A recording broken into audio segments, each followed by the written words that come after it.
Today I want to talk to you about the effects of depression on the brain. Hi, I'm Jayne Green. Welcome. Let's start off looking at what is depression. Depression is a mood disorder that affects the way you may think, feel and behave.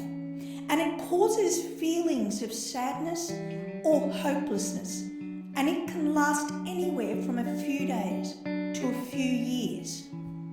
This is very different than just being upset about a minor thing that's happened in your life or disappointment in your day.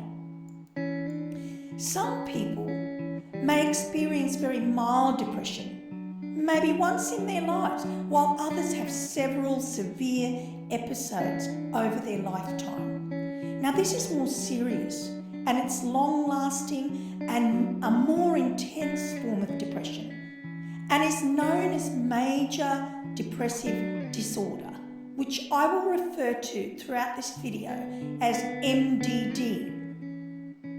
It may also be referred to as clinical depression or major depression. The symptoms of MDD significantly interfere with your daily activities such as work, social events, going to uni, etc.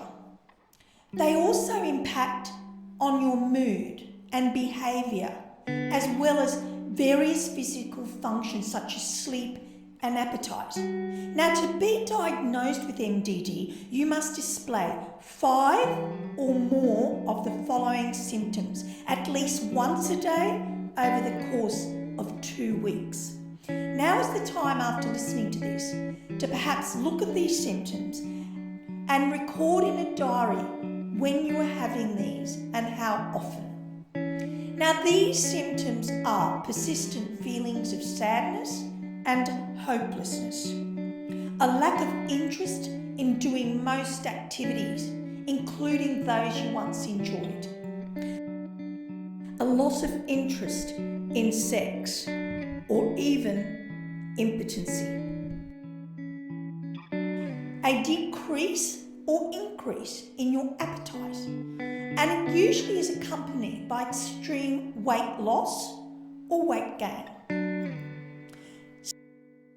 restlessness, fatigue, excessive or inappropriate feelings of guilt or worthlessness, difficulty making decisions, thinking and concentrating, multiple thoughts of death or suicide, and the last one, that is the most severe, is a suicide attempt.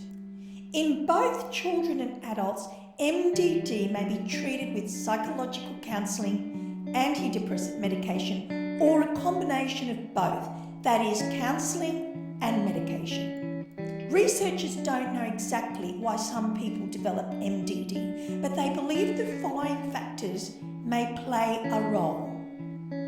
Genetics. It appears that people with a family history of MDD are more likely to develop the disorder than others. Stress. A stressful life event such as a divorce or death of a loved one can trigger an episode of MDD. Biochemical reactions. Chemicals in the brains of people with MDD seem to function differently than those in the brains of those without the disorder of MDD. Changes in the balance of hormones may trigger MDD in certain people, especially during menopause or during and after pregnancy. Now look, how does depression affect the brain? There are 3 parts of the brain that appear to play a role in MDD, and that is the hippocampus, amygdala, and prefrontal cortex.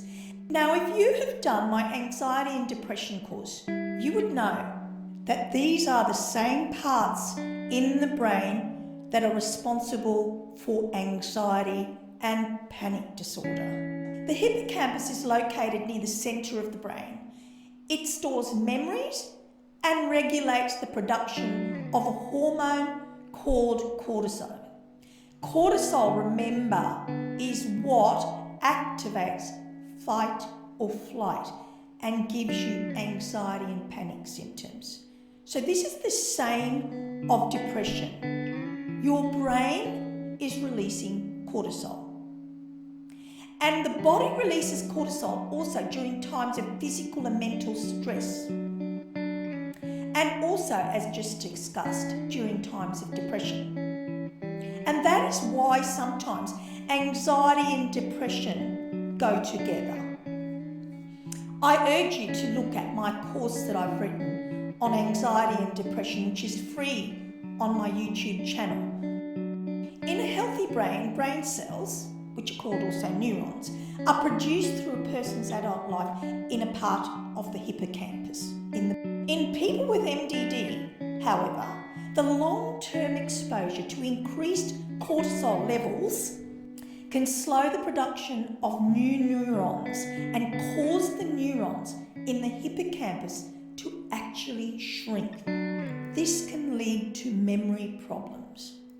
The prefrontal cortex, again discussed in my course on anxiety, is located in the very front of the brain, and it is responsible for regulating emotions, making decisions, and forming memories. So when the body produces an excess amount of cortisol, the prefrontal cortex also appears to shrink. The amygdala is the part of the brain that facilitates emotional responses such as pleasure and fear. Again, remember in my video course, the amygdala is the fear center of the brain, and it gets triggered by too much cortisol, which reduces adrenaline and puts you to fight or flight. In people with MDD, the amygdala becomes enlarged and more active as a result of constant exposure to high levels of cortisol.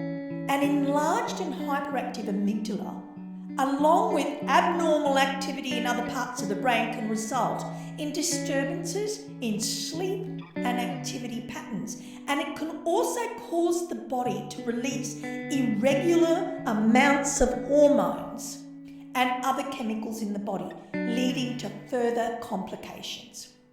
Many researchers believe high cortisol levels play the biggest role in changing the physical structure and chemical activities of the brain, triggering the onset of MDD, major depression, clinical depression. That's what MDD stands for.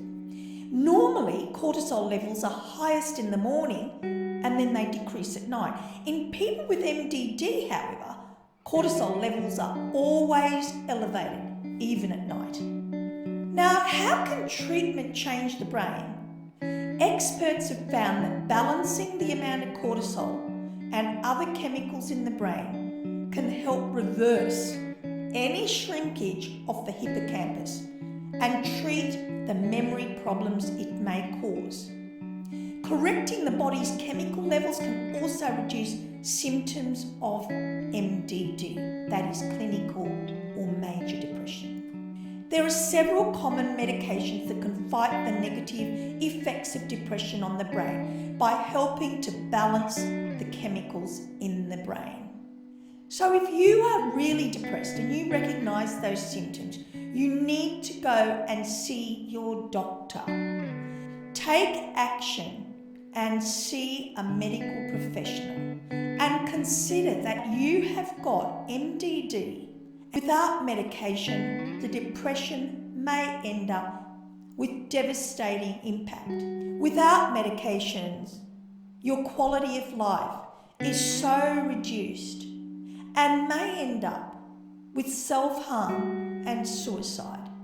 That will devastate your family and the people who loved you, who were left behind. So please don't delay. If you recognise these symptoms, go and see your doctor. Researchers also believe that psychotherapy can alter brain structure and help relieve MDD symptoms. Specifically, psychotherapy appears to strengthen the prefrontal cortex. Eating healthy foods and staying active, which stimulates brain cells and strengthens communication between brain cells. Sleeping well which helps grow and repair brain cells, and avoiding alcohol and illegal drugs, which can destroy brain cells, not to mention deepen your depression. Please talk to your doctor about which treatments may be best for you. And please remember that before we had medication, there was a higher rate of suicide. If people are trying to tell you, no, you shouldn't take medication and how bad it is for you, please remember they are not doctors and they are not psychiatrists. And you deserve a great quality of life. The quality of your life is the most important because you do not have a lot of time on this earth. So please make your life happy. And if it means taking medications to replace chemicals in your brain, then seriously consider doing so.